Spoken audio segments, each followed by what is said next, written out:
नमस्कार, मेरा नाम है ब्रजेश राजपूत। विस्तार न्यूज़ में आपका स्वागत है।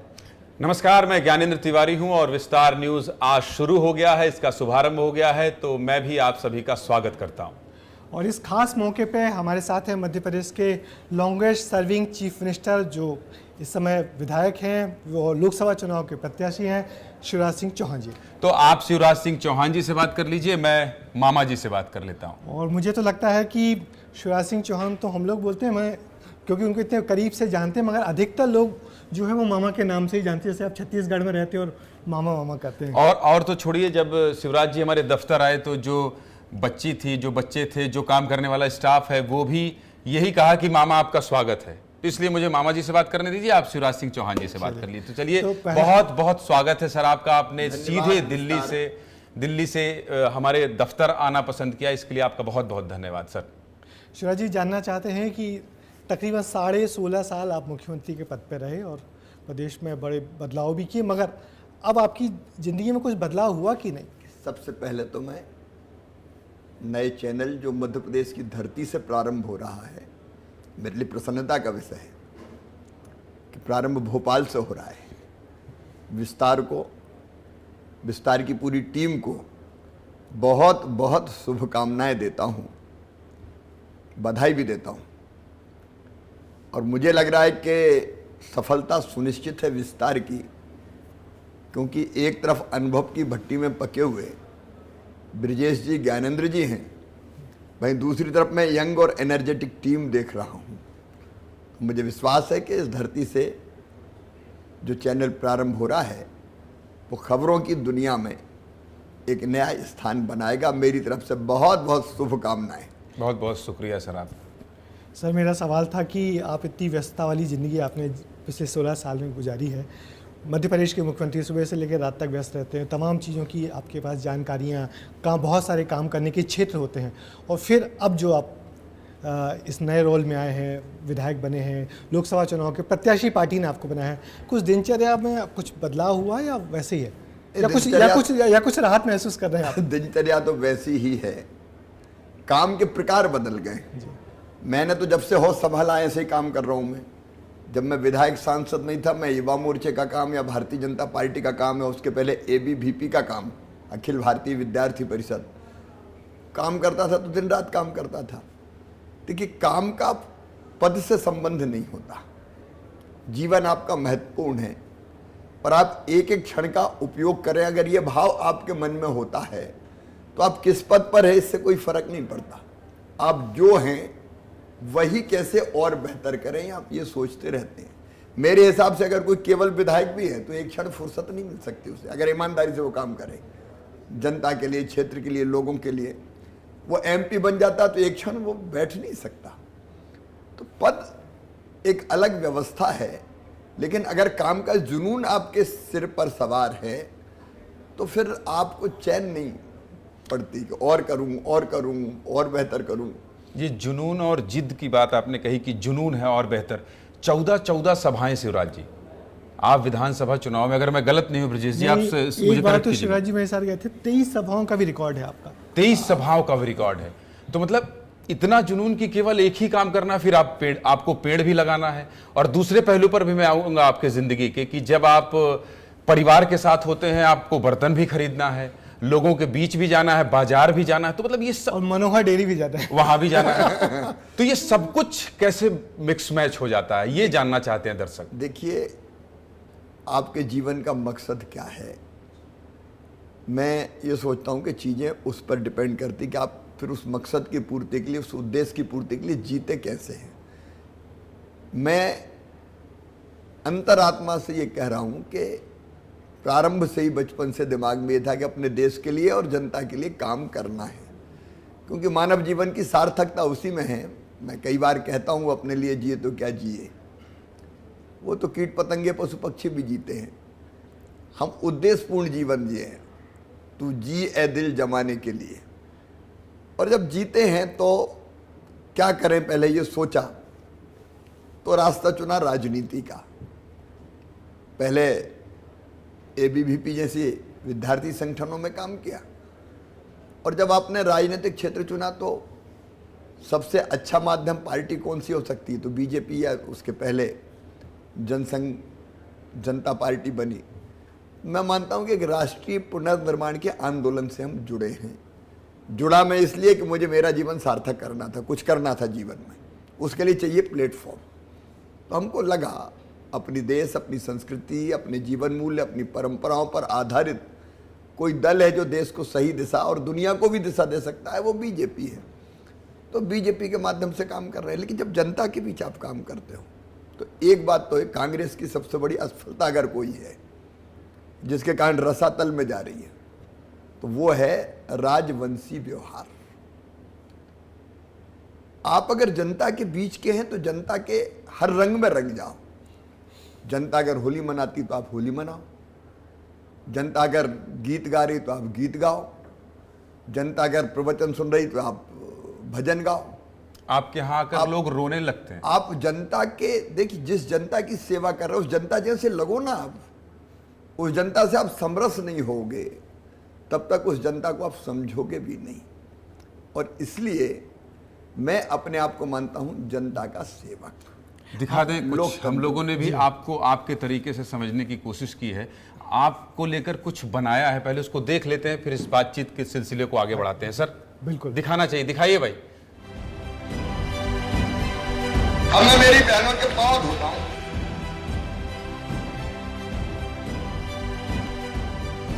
मैं मेरी बेटियों की पूजन करता हूं कि बहनों की आंखों में आंसू नहीं रहने दूंगा। ऐसा भैया मिलेगा नहीं, जब मैं चला जाऊंगा तब याद होगा।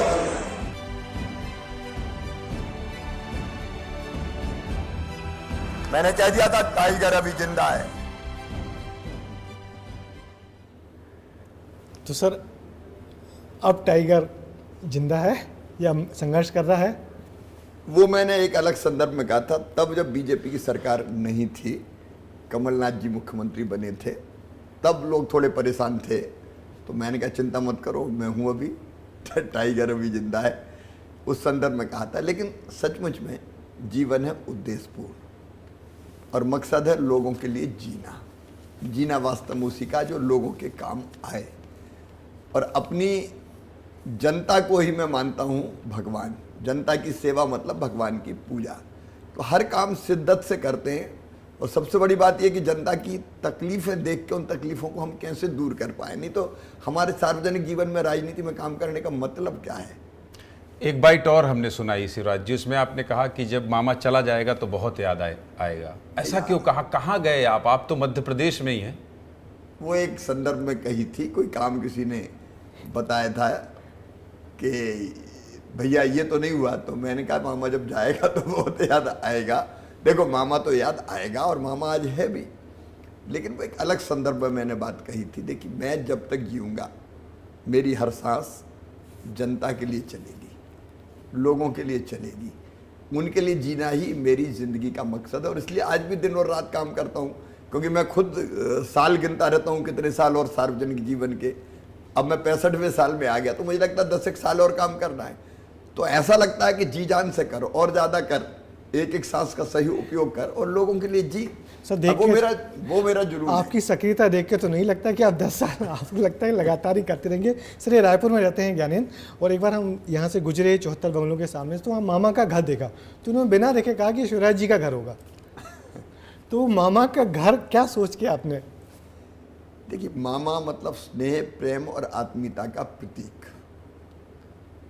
मामा ऐसा रिश्ता है जो अपने भांजे और भांजियों को पवित्र भारत में जो भाव, जैसे मध्य प्रदेश में कहा जाता है कि 100 ब्राह्मण ना एक भानेज, हमारे यहाँ ये बात कहती है, मतलब भांजे या भांजी के लिए कुछ करना, उसका मतलब बड़ा पुण्य का काम करना, इसका अर्थ ये है। और मैं बच्चों से बहुत प्यार करता हूँ। और इसलिए आप देखिए जब मैं कुछ नहीं था, तो ब्रजेश जी शायद जानते हैं, मैं बेटियों की शादी करने की कोशिश करता था मित्रों के साथ मिलके, ताकि बेटी बोझ ना लगे और जितना बोझ समझते हैं लोग दृष्टिकोण बदलने का काम कर सकें। और फिर मैं मुख्यमंत्री बना तो फिर कन्यादान योजना और फिर लाडली लक्ष्मी जैसी कई योजना, इसलिए कि बेटी बोझ नहीं रहे, लखपति पैदा है, उस तरह की कई चीज़ें। उनने मामा कहना शुरू किया, और वो उनने भी अंतरात्मा से कहा। वास्तव में किसी ने ये नाम दिया नहीं आर्टिफिशियल कि मुझे मामा कह दो या मैं कह दूं मामा कह दो, ये तो मुंह से निकलने लगा मामा। नहीं, और दूसरी बात ये है कि न केवल मामा आपको कहा बल्कि आपको पैसे भी दिए, उन्हीं के पैसे से आप चुनाव भी लड़े। ये तो प्रचार का मकसद माने, इसलिए फिर ये कनेक्शन माने जो आप कह रहे हैं कि नहीं मेरा कनेक्शन और मेरी राजनीति ही लोगों के लिए होती है। ये भी आपको दिखाऊं अगर आप कहें तो कि कैसे आप पैसे और चंदे से चुनाव लड़े। पीसीआर जरा दिखाइए। और आजकल मैं जहां भी जाता हूं मेरी बहनें मुझे भारी संख्या में मिलती है और मेरे माथे पे हाथ भी रखती है, और आजकल तो पैसा भी दे रही बहनें, पैसा। मैं इनका पैसा काहे को दे रही हो? बोले हमारा भाई चुनाव लड़ रहा है तो चुनाव लड़ने के लिए बहनें पैसा दे रही है। तो सर ये क्या है, एक रिश्ता बनाने की कवायद है? आज भी अभी आप अगर देखेंगे कुछ वीडियो फुटेज आपको मिल सकते हैं। मैं रंग पंचमी के दिन निकला था, हर गांव में जहां से निकला बहनें पैसे लेके खड़ी थी। पैसे मतलब 10 रुपए। देख लीजिए भाई शिवराज जी, जो वीडियो कह रहे हैं अगर आपके पास हो तो वो भी हम चला देंगे। कहां रंग पंचमी में गए थे और पैसे मिले। पीसीआर जरा देखिएगा, ढूंढिएगा। सर बात कंटिन्यू कीजिए प्लीज। बड़ा मजा आता है जब ऐसा संवाद हो और आप वीडियो देखकर खुद वीडियो में आ जाए तो ठीक है, चलिए वो वीडियो भी दिखाएंगे आपको देर सवेर। ये स्नेह का, प्रेम का और आत्मीयता का रिश्ता है। देखो मैं कुछ चीजें बचपन से मानता हूँ, उसमें से एक ये है, दुर्गा सप्तशती में जो मैंने पढ़ा था, हर स्त्री देवी की मूर्तियाँ हैं, और दूसरी चीज बेटी ही देवियाँ हैं, और इसलिए मैं बेटियों की पूजा आज भी करता हूँ। मैंने बहनों के पैर भी धोए हैं, और एक आत्मीयता का रिश्ता जो भारतीय संस्कृति का प्रतीक भी है, हमारे संस्कार भी है, वो मेरा रिश्ता है। और सबसे बड़ी बात यह कि हम तो ये मानते हैं कि आत्मवत सर्वभूतेषु, सबको अपने जैसा मानो, सबसे प्यार करो। भारत में इसीलिए वसुधैव कुटुंबकम की कल्पना हो, या सिया राम में सब जग जानी की कल्पना हो कि सब में तो वही है भगवान, तो वो रिश्ता फिर अंतरात्मा से जुड़ जाता है। और जब आप ऐसे जुड़ते हैं तो आज भी मुझे बहनें चुनाव के लिए पैसे दे रही हैं। अब वो जो 10 रुपया मुझे दें, 5 रुपया मुझे दें, वो अरबों की दौलत से बढ़कर है, क्योंकि वो उनका स्नेह है, प्रेम है, और उससे भी बढ़ के विश्वास है। मगर जब आपको मौका मिला तो आपने भी लाडली बहना जैसी योजना शुरू करके उन बहनों को मजबूत बनाने की कोशिश की, उसके पीछे देखिए, बिना महिला सशक्तिकरण के ना तो हमारा देश आगे बढ़ सकता है, ना प्रदेश आगे बढ़ सकता है। आधी आबादी को पूरा न्याय आवश्यक है, और इसलिए एक श्रृंखला योजनाओं की है। मैं पूरे में जाऊंगा तो समय काफ़ी लगेगा। आप जानते हैं, लाडली लक्ष्मी से प्रारंभ करके लाडली बहना तक ये श्रृंखला अलग अलग योजनाओं की गई जो महिला सशक्तिकरण के लिए थी, और उसने बहनों की जिंदगी बदली। और बहनों की जिंदगी बदली तो मन में ये विश्वास पैदा हुआ कि तो हमारे लिए वास्तव में ईमानदारी से कर रहा है, हृदय से कर रहा है, अंतर आत्मा से कर रहा है। तो ये जो कुछ किया वो इसलिए नहीं किया कि कोई पब्लिसिटी पानी थी, कि वोट पाने थे। अब देखिए, बेटा बेटियों को मैं लैपटॉप कब से दे रहा हूँ, बाद में बाकी प्रदेशों ने शुरू किया। जिन्हें 11th पहले बोर्ड होती थी, बाद में 12th हो गई, 12th में अच्छे नंबर लाए, हमने लैपटॉप देना शुरू किए, अलग अलग स्कॉलरशिप शुरू की, हॉस्टल्स खोले, स्कूल खोले, अभी स्कूटी शुरू की, और फिर एक अभिनव योजना बनी बेटा बेटी दोनों के लिए कि जिसमें टैलेंट है वो पैसे के कारण मजबूर ना हो जाए। इसलिए मुख्यमंत्री मेधावी विद्यार्थी योजना बना के ये तय किया कि मेडिकल इंजीनियरिंग की फीस भी हम भरेंगे। अब ये जो इस तरह के काम होते हैं वो वास्तव में फिर बच्चों को लगता है कि कोई हमारा अपना कर रहा है। शिवराज जी, और हमारा अपना यानी मामा। एक सवाल मेरा ये है कि छत्तीसगढ़ महतारी वंदन योजना, मैं छत्तीसगढ़ के चुनाव को बहुत करीब से देखा, और मैं देखा कि सब जगह की बात ये हो रही थी कि मध्य प्रदेश में तो बीजेपी की सरकार आ जाएगी, राजस्थान में आ सकती है, छत्तीसगढ़ में तो कांग्रेस की ही सरकार आएगी। और मैं बहुत दावे के साथ आपसे ये कह सकता हूं कि छत्तीसगढ़ में केवल महतारी वंदन योजना ही गेम चेंजर साबित हुई। और छत्तीसगढ़ में बीजेपी ने महतारी वंदन योजना न केवल ऐलान किया बल्कि 50-50, 80-80 हजार फॉर्म भराए, और उसी योजना ने पलट दिया। आपके विरोधी दिल्ली में अरविंद केजरीवाल महिलाओं के लिए सोच रहे हैं। तो कभी कभी आपको लगता होगा, कभी कभी तो थोड़ी सी खुशी होती होगी कि देखो विरोधी भी मुझे कॉपी कर रहे हैं। आपके बनाए रास्ते पर सब चल पड़े। खुशी इस बात की होती है कि वहाँ भी बहनों का सशक्तिकरण होगा। देखिए, लाडली लक्ष्मी भी किसी ना किसी रूप में अलग अलग राज्य ने बनाई ही, किसी ना किसी रूप में। कन्या विवाह भी आप देखेंगे हर राज्य ने अलग अलग नाम से प्रारंभ की।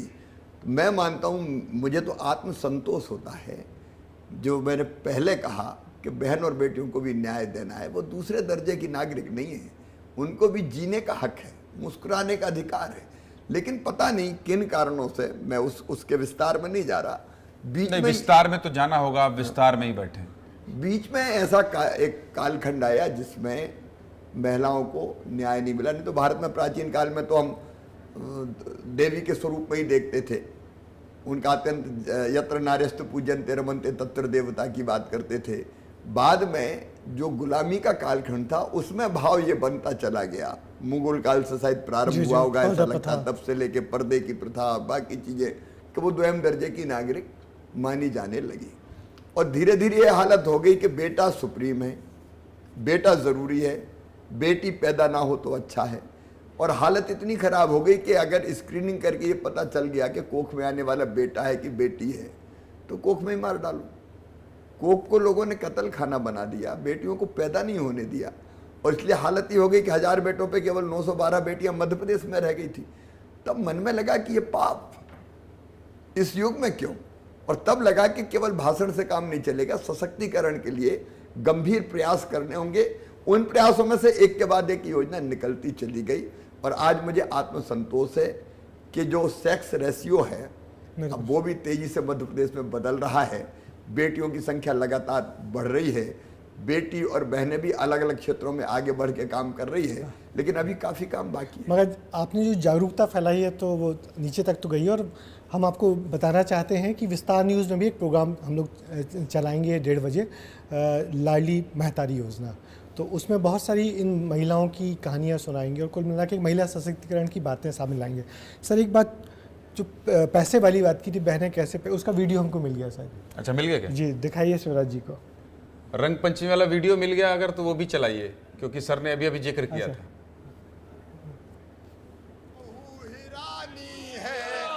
भैया मिले बता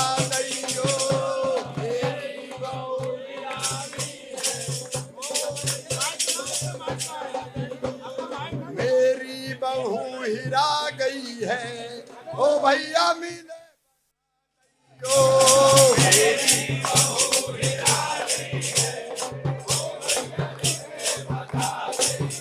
अरे 1.25 रुपया की हुलिया कटाई, 1.25 रुपया की हुलिया कटाई, वो तो एक आंख से काली है, भैया मेरे बता गई हो। तो सर, ये सहजता ये आपकी यूएसपी है और हम लोग जहाँ भी जाते हैं लोग कहते थे कि शिवराज जी बहुत सहज हैं। ब्रजेश जी, मैं आपको थोड़ा इसलिए रोकना चाहता हूँ क्योंकि शुरू में मैंने ये कहा था कि आप शिवराज जी से बात करिएगा, मैं मामा जी से बात करूँगा। मैं पीछे आपकी धर्मपत्नी जी को देख रहा हूँ और कितना इन्वॉल्व रहती हैं इस सब चीज़ में। जब हम इस पूरे विस्तार को सर इसकी बुनियाद जब हम लोग रख रहे थे, मेरी पत्नी से कैसे रिश्ता हम लोग सहज रख पाए। बहुत झगड़ा हुआ कि आप बच्चों का ख्याल नहीं रखते। आपसे ये टिप्स लेना चाहता हूं मैं व्यक्तिगत तौर पर, और मेरे जो स्टाफ सारे सुन रहे हैं कि कैसे घर में सामंजस्य बनाएं, क्योंकि मैं देख रहा हूं कि वो कितना कनेक्ट होती हैं। ये कैसे, मतलब थोड़ा बताइए कि हम सारे लोग जो मीडिया में दिन भर पागल रहते हैं, खबर बनाओ, घर नहीं जाओ, 12 बजे एक बार, आपका भी शेड्यूल इतना व्यस्त है, कैसे सामंजस्य बिठाते हैं? देखिए, पुरुष और प्रकृति, पुरुष और स्त्री, पति और पत्नी एक दूसरे के पूरक हैं।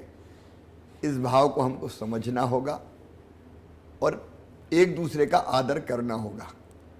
कई बार एक ईगो हम पर हावी हो जाता है कि मैं तो मैं हूं, मैं से काम नहीं चलता, हमसे काम चलता है। आपको नारी की गरिमा का भी सम्मान करना चाहिए। वो कोई गुलाम थोड़ी है, अपना घर बार छोड़ के आती है, अपने माता पिता को, सब संबंधों को छोड़ के आती है। तो हमको कोशिश ये करनी चाहिए कि हम परस्पर एक दूसरे का सम्मान करते हैं, आदर करते हैं और फिर एक दूसरे की मानते भी हैं। तो मुझे लगता है कि फिर जिंदगी की गाड़ी ठीक चलती है। अब आप देखेंगे मुझे हर धार्मिक काम में मेरी श्रीमती जी मेरे साथ रहती है, मुझे कोई संकोच नहीं होता कभी। मुझे लगता है कि अपने अर्धनारीश्वर की कल्पना है, बिल्कुल भगवान शिव का एक रूप वो भी है। वो किस लिए? इसलिए कि दोनों पूरक है, दोनों के बिना काम नहीं चल सकता। तो आप अगर भावनाओं का आदर करेंगे, पार्टनर को, लाइफ पार्टनर को सम्मान देंगे, तो मैं समझता हूँ जिंदगी की गाड़ी फिर वो भी उतनी ही आपकी चिंता करता है। ये एक तरफ से चीज नहीं चलती, दोनों तरफ से स्नेह और आदर का भाव रखते हुए मिलके हम कैसे आगे बढ़े, अपनी जिंदगी को सफल बनाएं, उसका प्रयत्न करना पड़ता है। और जहाँ तक स्त्री का सवाल है, सचमुच में वो बहुत सहनशील होती है। वो अपने आप आमतौर पर पति के पीछे चलना ही पसंद करती है, गृहस्थी को आगे बढ़ाती, पति को हर संभव सहयोग करती है और उसके मन में यह भी भाव होता है कि पति की सफलता में ही मेरी सफलता है। तो भारतीय नारी सचमुच में अद्भुत है। मैं भारतीय नारी को प्रणाम करता हूँ उस भाव को। लेकिन हमको भी तो सम्मान, मान, भावनाओं का ख्याल ये कहीं ना कहीं रखना चाहिए। एक बार मामा जी इजाजत देंगे तो मामी जी से भी हम लोग बात करेंगे, तो उधर से टिप्स आ जाएगा तो संतुलित हो जाएगा पूरा। नहीं, चलिए हम सब लोगों को बहुत। सर एक अब चुनाव की बात करते हैं कि पार्टी आपको बार बार विदिशा क्यों भेजती है? आप छठी बार विदिशा से चुनाव लड़ने जा रहे हैं। विदिशा आपको प्रिय है? आपने कहा नहीं छिंदवाड़ा चला जाऊँ, इस बार वहाँ से लड़ जाता हूँ। देखिए, मैं पार्टी का कार्यकर्ता हूँ और पार्टी जो काम देती है उसको पूरी सिद्ध, क्योंकि जब आप एक मिशन में काम कर रहे हैं तो मिशन तय करेगा आप कहाँ काम करें। आप तय नहीं कर सकते कि मैं ये करूँगा। जब आप एक बड़े लक्ष्य की पूर्ति के लिए काम कर रहे हैं तो उस बड़े लक्ष्य की पूर्ति में आप कहाँ उपयोगी हो सकते हो, ये तो आपका संगठन तय करेगा ना। तो जो वहाँ तय करते हैं वो काम आनंद और प्रसन्नता के साथ करना, ये मेरा स्वभाव रहा है। और इसलिए जब मुझे कहा विधायक लड़ो तो विधायक लड़ा, फिर सांसद लड़ो तो सांसद लड़ा, फिर मुख्यमंत्री तो मुख्यमंत्री, फिर कहा फिर सांसद तो फिर सांसद। मेरे लिए गर्व की बात यह है कि मैं एक सीट से बार बार चुनाव जीतना। अब बुधनी से जो विदिशा लोकसभा में सम्मिलित है, मैं 11 चुनाव जीत चुका हूँ, कभी नहीं हारा। 11 चुनाव एक ही सीट से जीतना अपने आप में एक रिकॉर्ड तो होता है। इसका मतलब ये है कि आप स्थायी रूप से जनता आपको पसंद करती है। एक बार जीतना आसान होता है, लेकिन दोबारा जब लोग आपको पास से देख लेते हैं नाराज होते, तो फिर दोबारा जीतना, तिबारा जीतना और 11-11 बार जीतना, ये अपने आप में आत्मसंतोष का विषय है कि शायद मैं अच्छा काम कर रहा हूँ, इसलिए लोग मुझे प्यार करते हैं। शायद इसलिए आपकी पार्टी के लोग, आपकी पार्टी के नेताओं से जब बात होती है, या तो फिर दूर बैठे लोग जो आपको जानते हैं, मध्य प्रदेश की सियासत को जानते हैं, उनसे जब बात होती है, अभी मैं मध्य प्रदेश में था तो हमारी बातचीत हो रही थी कहीं, तो उन्होंने ये कहा कि मध्य प्रदेश में मोदी जी की गारंटी और बीजेपी की जो एक लहर चल रही है, उसको देखते हुए लोग, जो कैंडिडेट का ऐलान हुआ, सब ये मान रहे हैं कि हम चुनाव जीतेंगे। लेकिन पूरे प्रदेश में अगर कोई चुनाव लड़ रहा है, उसको लग रहा है कि नहीं मैं कैंडिडेट हूं, मुझे मेहनत करना पड़ेगा, तो प्रदेश के सबसे पॉपुलर नेता शिवराज सिंह चौहान लड़ रहे हैं। वो सुबह निकल जाते हैं और लोगों को कहते हैं भाई आओ प्रचार कर लो यहाँ। तो आप तो चुनाव जिताने वाली मशीनरी के हिस्सा हैं, आपको लगता है कि इतनी मेहनत अपनी सीट में आपको करना होगा? देखिए, मुझे जनता से मिलने में ही आनंद आता है। मैं लोगों को गले लगाता हूँ, बच्चों को प्यार करता हूँ, किसी को गोद में उठाता हूँ, किसी का माथा चूमता हूँ। प्यार बांटना मेरी जिंदगी का मिशन है। जो भी प्यार से मिला हम उसी के होली है। मैं सचमुच बता रहा हूँ। ये आप अगर कोई मुझसे पूछे तुम्हारी रुचि, तुम्हारी हॉबी, मेरी हॉबी है अपनी जनता को प्यार करना। तो मैं जहाँ जाता हूँ वहाँ जनता को प्यार करता हूँ। चुनाव में जाता हूँ तो वहाँ भी प्यार करता हूँ। अब कल मैं विदिशा में कितने लोगों के गले लगा होगा, कोई कल्पना नहीं कर सकता। तो ये इसको आनंद से लेता हूँ मैं, क्योंकि उन्हीं के लिए तो जीना है, उन्हीं के बीच में रहना है। अरे अब तो जीते ही जाएंगे, भाड़ में जाए, हमें क्या करना है। ये भाव क्यों होना चाहिए साहब? हम जिसके लिए काम कर रहे हैं उसके पास जाना। मैं दूसरी जगह भी जा रहा हूँ, मैं अलग अलग 3 तारीख को मैं देवास लोकसभा क्षेत्र में आस्था में जाऊंगा, बाकी जगह पार्टी मेरे कार्यक्रम बना रही है। मैं 10 राज्यों का दौरा करके आया हूँ, अलग अलग पूरे देश के। तो ये मेरी हावी कह लीजिए, मेरी अंतरात्मा मानती नहीं है लोगों को प्यार किए बिना, क्योंकि प्रेम ही तो जीवन है और प्रेम ही भगवान है। और आप जो बड़ी बड़ी बातें बड़ी सहजता से कह जाते हैं, बहुत कड़वी सच्चाई भी है, उसका एक नज़ारा हम आपको दिखाते हैं। आपका एक बयान था, सुनाइए सजरा। अच्छा हुआ कि थोड़ा राजनीति से हटके काम करने का मौका भी थोड़ा समय मिल रहा है। राजनीति में भी बहुत अच्छे कार्यकर्ता, समर्पित कार्यकर्ता, सेवा करने वाले लोग, मोदी जी जैसे नेता हैं जो देश के लिए जीते हैं। लेकिन कई लोग ऐसे होते हैं जो रंग देखते हैं। मुख्यमंत्री हैं तो भाई साहब आपके चरण तो कमल के समान हैं, कर कमल हो जाते हैं, चरण कमल हो जाते हैं, और बाद में नहीं रहे तो होर्डिंग से फोटो ऐसे गायब होता है जैसे गधे के सिर से सींग। तो सर आप बड़ी बड़ी बातें बड़ी सहजता से देखिए, ये बड़ी सच्चाई भी है। राजनीतिक क्षेत्र में समर्पित भाव से काम करने वाले, बड़े लक्ष्य के लिए काम करने वाले कार्यकर्ता होते हैं, निसंदेह तभी तो पार्टी चलती है, सफलता प्राप्त करती है। और जैसा मैंने कहा कि आदरणीय मोदी जी जैसे व्यक्तित्व हैं, अनेकों लोग हैं जो काम करते हैं, लेकिन एक होते हैं कैरियर बनाने वाले के। तो वो सामने कुछ कहेंगे, पीठ पीछे कुछ कहेंगे। तो शायद ऐसे लोगों के लिए मेरा ये कमेंट निकला होगा कि जो हवा का रुख देख के चलना पसंद करते हैं, उसमें क्या सच्चाई है?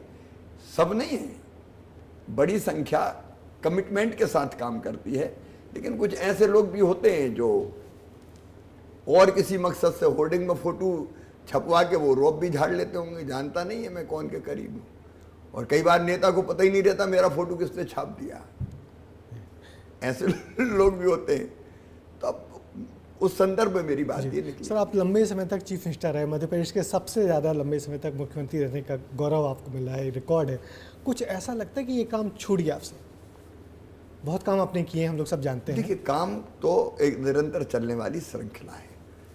अब जैसे पहले पीने के पानी के लिए लोग कहते थे साहब हैंडपंप लगवा दो, अब हैंडपंप के बजाय हैंडपंप भी लग गए, पाइपलाइन बिछ गई, कई जगह नल से जल जा रहा है।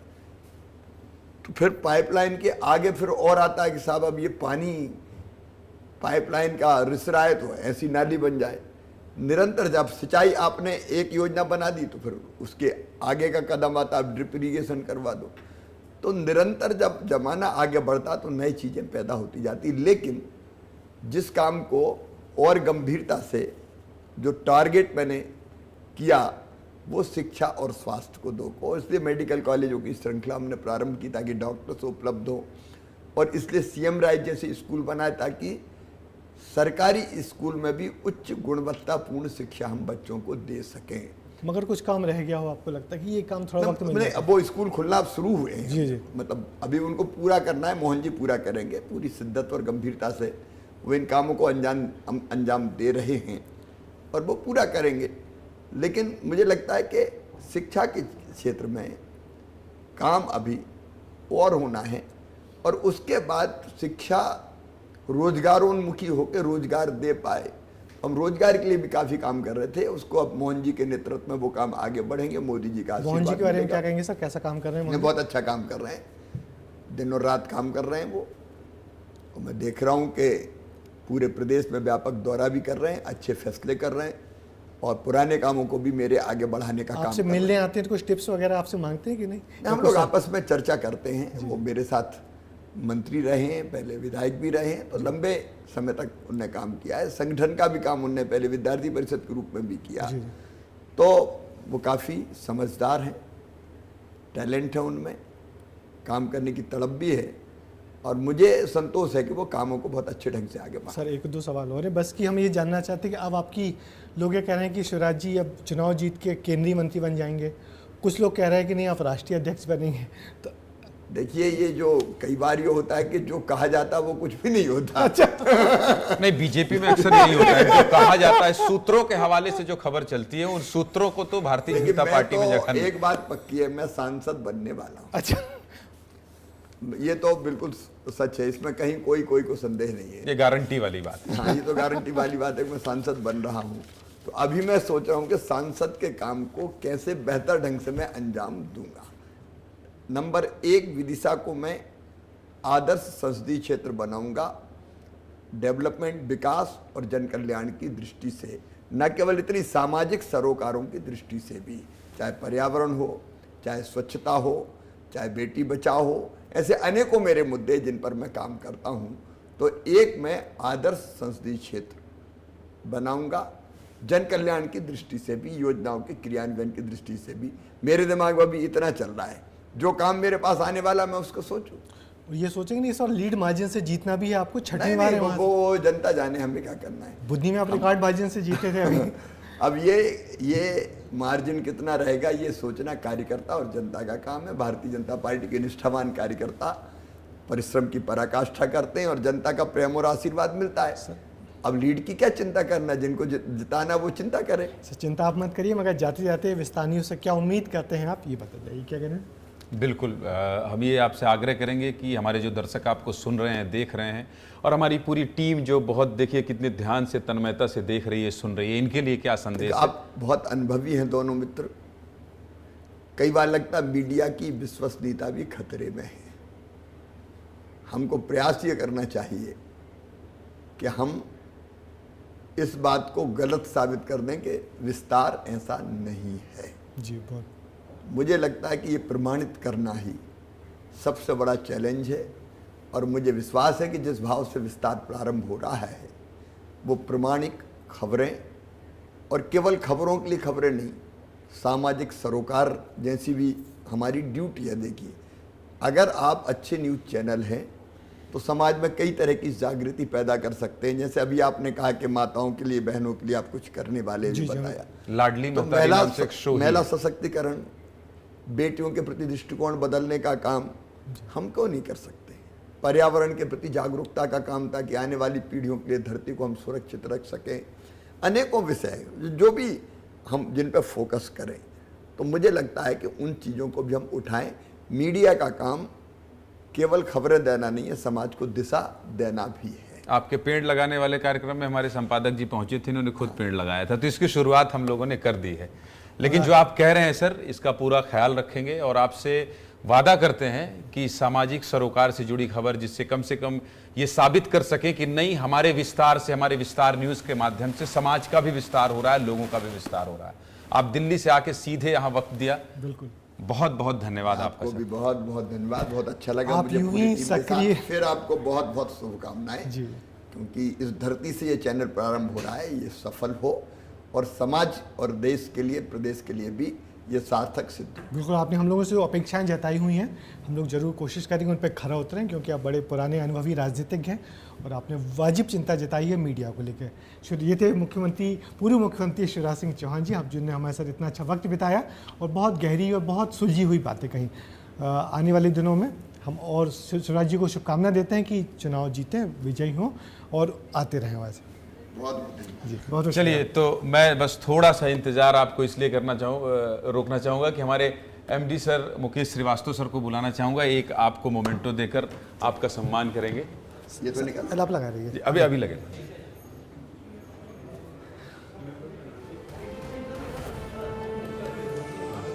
मुकेश जी, सम्मान के लिए मोमेंटों की जरूरत नहीं है, स्नेह की जरूरत है। प्रतीक चिन्ह है और हर वक्त हमेशा हमारी याद दिलाएगा। इसको देखिए आप कितना सुंदर है।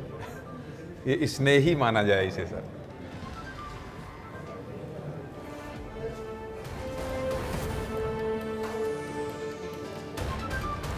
बहुत बहुत धन्यवाद आपको और फिर बहुत शुभकामनाएं, आप सफल हो। आप ऐसे आते हुए आपको मार्गदर्शन, आशीर्वाद मिलता रहे। बहुत शुक्रिया सर, बहुत धन्यवाद सर, बहुत शुक्रिया सर, थैंक यू। मिलते हैं जी, तो आप यहीं रहोगे? हम मैं यहीं रहूँगा, यहाँ आता जाता रहूँगा। Thank you sir, thank you.